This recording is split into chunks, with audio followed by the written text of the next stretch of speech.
Hi there, so it's Mike here, and we're here in the Quayside in St. John's, Newfoundland, and I must say it's a beautiful, beautiful morning. We just came down quite early, it's about 8 in the morning, and I guess after so much rain over the last couple of days, it's just so nice to be out and about. But you know, as we look here, you can see it's quite a busy port, plenty of boats around, and in fact, the city itself has become a hive of activity in terms of actually servicing the oil industry and so on. So I guess kind of going back to the 1960s and before that, you would have seen a lot more kind of fishing boats here, cod coming in and so on, but of course all that has changed. I suppose the other thing that kind of strikes us from an Irish ancestry point of view is the way that this place reminds me, at least, of a place called Waterford City in Ireland.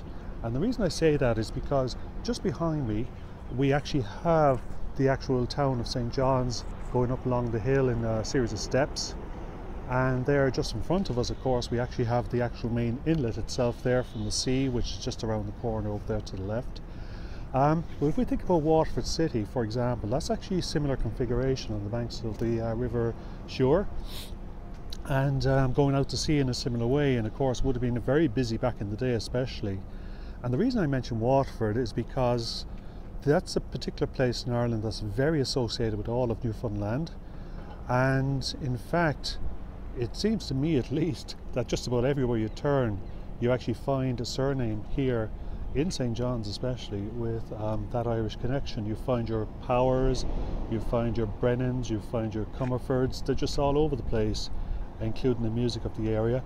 And in fact, I would say I would detect a very strong Waterford accent, you know, very much around the place. So, you know, if you think about this now, you actually, I suppose another thing that's actually really strikes me is how so many people came here to Newfoundland, certainly up to about 1840, 1850, from a really specific part of Ireland, and that would have been down around, I suppose, kind of hinterland of Waterford City. If you draw a 30-mile radius, which brings you up into County Tipperary, it brings you over into County Kilkenny, Wexford and Waterford itself. It was basically that hinterland that provided the folks that came over here as servants, as fishermen, just for the summer, maybe the odd overwinter, and over time that slowly changed into the early 1800s and people started to settle down. So here in St. John's, we're actually going to leave this morning and we're going to go to the south coast of the Avalon Peninsula. We're going to take the ferry over to Nova Scotia, Cape Breton Isles specifically, so really looking forward to that. But it's been a real experience here in St. John's.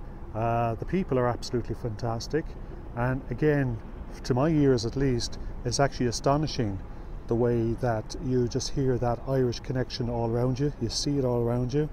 You look at the actual election posters at the moment, you see those Irish names like O'Leary, like Brennan and so on and so forth. So quite interesting. So really looking forward, I think, to coming back here at some stage, but also really now looking forward to carrying along our journey up the Irish Ancestry Trail for Canada 150. So talk to you soon.